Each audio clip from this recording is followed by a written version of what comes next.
Hi, I'm Danny Hunt, and I'm going to be talking about tax cuts. And I'm going to start off with a quote from Barack Obama.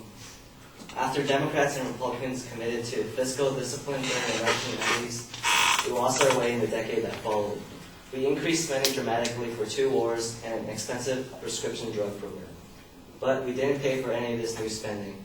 Instead, we made the problem worse with trillions in unpaid tax cuts that went to every millionaire and billionaire in the country. So I'm going to give you a little background. In 2001 and 2003, President George Bush initiated 2 large tax cuts, the Economic Growth and Tax Relief Reconciliation Act of 2001 and the Job and Growth Tax Reconciliation Act of 2003. These tax cuts had sunset provisions in them that made them expire at the end of 2010.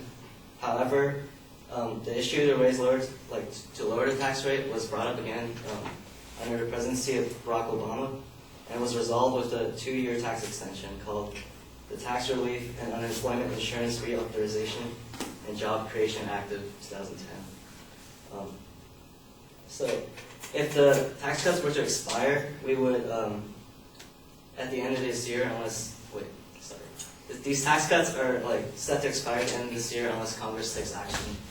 And so what would likely happen if tax cuts were to expire is that tax rates will go up for all Americans, roughly 3 to 5%.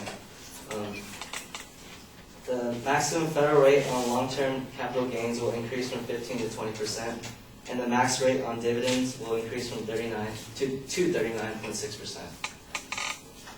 My major claim is that the Bush-era tax cuts have failed to decrease our national deficit, and I will defend my claim by supporting that revenue has gone down after passing of the cuts, and the cuts increased inequality amongst working class and middle class Americans, and how the economy will increase if we allow the tax cuts to expire. Now, I would like to begin with how revenue has fallen with the passing of the tax cuts. According to the New York Times economist Paul Krugman, supply-side doctrine, which has claimed without evidence that tax cuts would pay for themselves, has never gotten any traction in the world of professional economic research, even among conservatives. He later adds that, according to Nonpartisan Tax Policy Center, making all the Bush tax cuts permanent as opposed to the Obama proposal would cost the federal government $680 billion in revenue over the next 10 years. Another statistic from the Center of Budget and Policy Priorities says that the tax cuts accounted for $1.7 trillion in deficits from 2001 to 2008. The Bush administration says that the tax cuts would pay for themselves, but as you can see, it is not the case. Now, if we were just to let the tax cuts expire, revenue would be provided by everyone by all income levels. This will not only increase revenue by billions of dollars, but will also make the rich contribute more to help the deficit. Which brings me to a second point, which is that tax cuts has increased income inequality amongst working and middle class taxpayers and their families. As it currently stands, the richest Americans currently receive the most benefit from the tax cuts.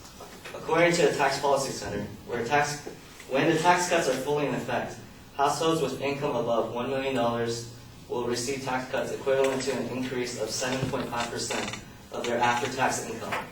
Households in the middle of the income spectrum will receive tax cuts equal to only 2.3% of their income. And households in the bottom quintile will gain less than 1%, which is people making less than $40,000, I think. As it stands, the richest 1% of people in the population already make over $500,000 a year and are expected to take home nearly all of the $678 billion that the revenue would provide. Now that I've shown you that tax cuts didn't increase revenue and intensified income inequality, I'm going to give you my final point that if we ended the Bush tax cuts, we'll experience economic growth. The reason this will happen is simply because more taxes means that the government will be taking in more money that can be used for things like reducing our federal debt. The CBO, the Congressional Budget Office, estimates that the combination of policies under current law will reduce the federal budget deficit by $607 billion, or 4% of the GDP, that's the gross domestic product, between 2001 and 2012 and 2013. The weakening of the economy will lower taxable incomes and raise unemployment, generating a reduction in tax revenue and an increase in spending on such items as unemployment insurance. With that economic feedback incorporated, the deficit will drop by $560 billion between fiscal years 2012 and 2013. Another point I want to mention is that some people say that increasing taxes is going to increase unemployment and cause people to work less. But I just want to point out that there's no evidence that points that tax increases will have any significant effect on the labor force or how much people work.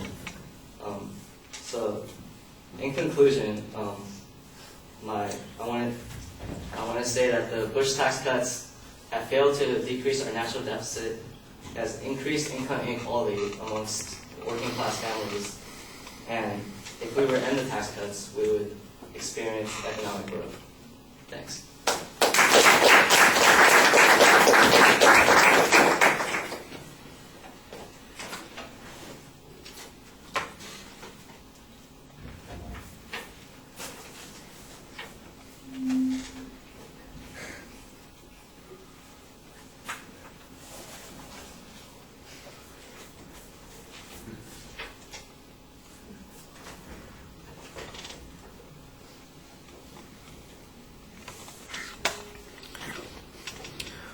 All right, the proposition's clearly stated. The secondary issues are labeled, so they're easy to follow for the most part.